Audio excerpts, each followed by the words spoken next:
Hello and welcome back to Man vs Film. It's time for another top 10 movies that you can watch this month, June 2021. So let's just jump right into it. Number 10, Murder by Numbers.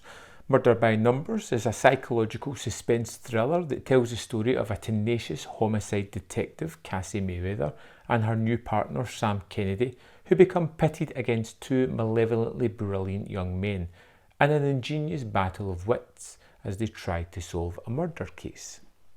Wonderful cast in this adult thriller movie where it basically has two teenagers that decide that they are smarter than everybody else and that if they wanted to, they could get away with murder. And how that plays out. They kind of do not bargain for Sandra Bullock's Cassie character to come in and show that she has enough intelligence to spot what they're up to and put them into jail where they belong, and it becomes a cat and mouse thrill ride of a film that is often forgotten about but is really enjoyable. Number 9, Wrong Turn. Chris Flynn is driving through the backwoods of West Virginia on the way to an interview when he has an accident with a group of 5 friends writing off his car. Their car is also damaged, so 4 of them set off to find help, leaving 2 behind to watch the cars. One by one, they get picked off by a bunch of mutilated, inbred hillbillies. That's right, Wrong Turn, the movie that spawned 5 sequels and a spin-off reboot movie. Well, I have a lot of fun with the first one. I think it's a great cast of characters. I love the kind of gruesome makeup on the hillbillies, the kind of stalk and slash elements of this, the traps within the woods, and the just sense of weirdness which is going on. I'm looking forward to revisiting this before I go on to the remake. Number 8, Legionnaire. At the height of its glory, the French Foreign Legion was made up of men widely regarded as the scum of the earth. It was a mercenary army posted to the colonies in North Africa and Southern Asia, but its soldiers swore no allegiance to France, only allegiance to each other.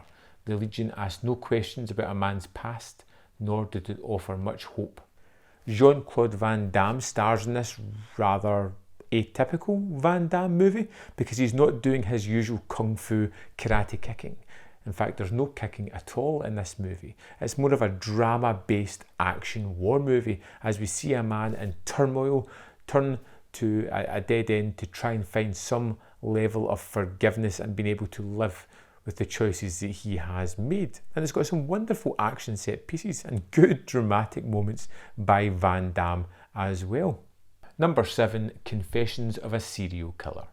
After being arrested, a Texas man begins confessing to the brutal murder of over 200 women. He recounts his random selection of victims and his travelling companions, his friends and friend's sister, but the police can't be sure whether to believe him or not until he locates a body and shows them some Polaroids. Confessions of a Serial Killer is one of those really kind of weird movies. Came out just a little bit before Henry, Portrait of a Serial Killer, and kind of relies on that notoriety, the almost ambivalence of this killer who just does what he does because he can, who just picks random people to murder and brutalise and does it in horrible manners. It's one of those movies that you can't not watch once you've started it, but the kind of subject matter is repulsive at its heart. But yeah, I sat through it all. I found it interesting somewhat. Number 6, Terror Train. A college fraternity prank goes wrong and a student ends up in the mental asylum. 3 years later, it's graduation time and the members of the fraternity decide to have a costume party aboard a train trip to celebrate their graduation. Unknowingly to them, a killer has slipped aboard, killing them off one by one, disguised in the costumes of their victims. Jamie Lee Curtis stars in Terror Train. There's a couple of things I love about this. It's a slasher, it is set aboard a train, and for no reason at all, David Copperfield is there performing magic. What more do you want? It's a kind of fun early 80s slasher movie, not overly violent. It kind of loses its charm a little bit because of the killer, who doesn't have one visage. He's always changing outfits and you're never quite sure who is the killer or not, because they kind of fade into the rest of the masked people round about this train. Still a fun slasher. Number 6, not another teen movie. After breaking up with his girlfriend Priscilla, a popular jock, Jake Wyler, makes a bet with his friends that he can't make ugly girl Janie Briggs into a prom queen. After spending more and more time with Janie, Jake really starts to think whether he wants to keep the bet or not.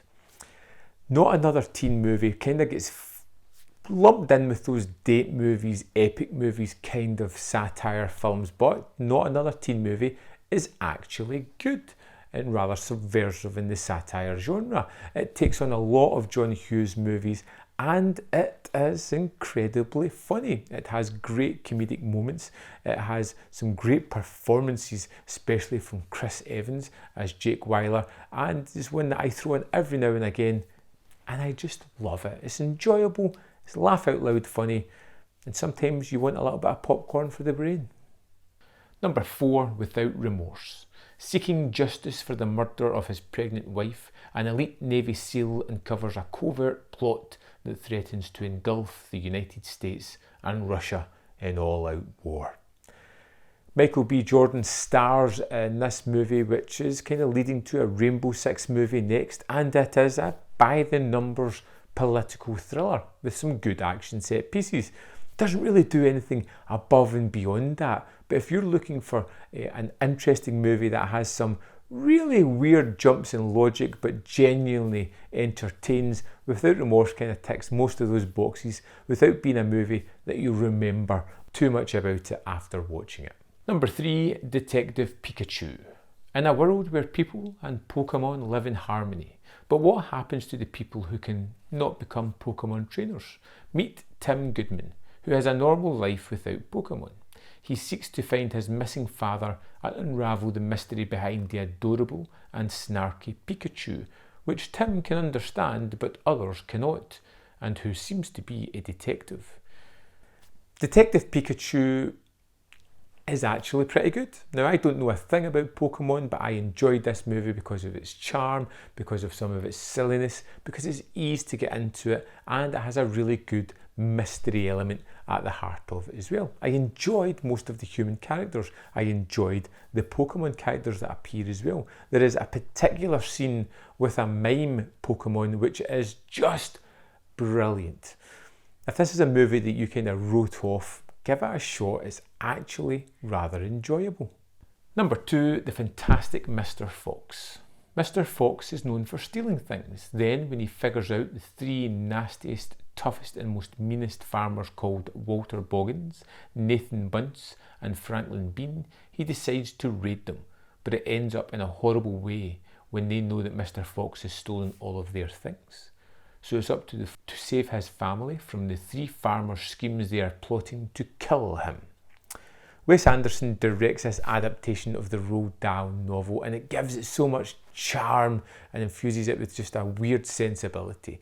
I love the kind of aspects that are put in here for adults. The way that they say cuss instead of cussing, the weird look about the stop motion, the way they eat like animals but act civilized the rest of the time. I love George Clooney's performance as the fantastic Mr. Fox, and it has a weird and quirky sense of humour that just tickles me every time I watch it. Number 1, The Fugitive.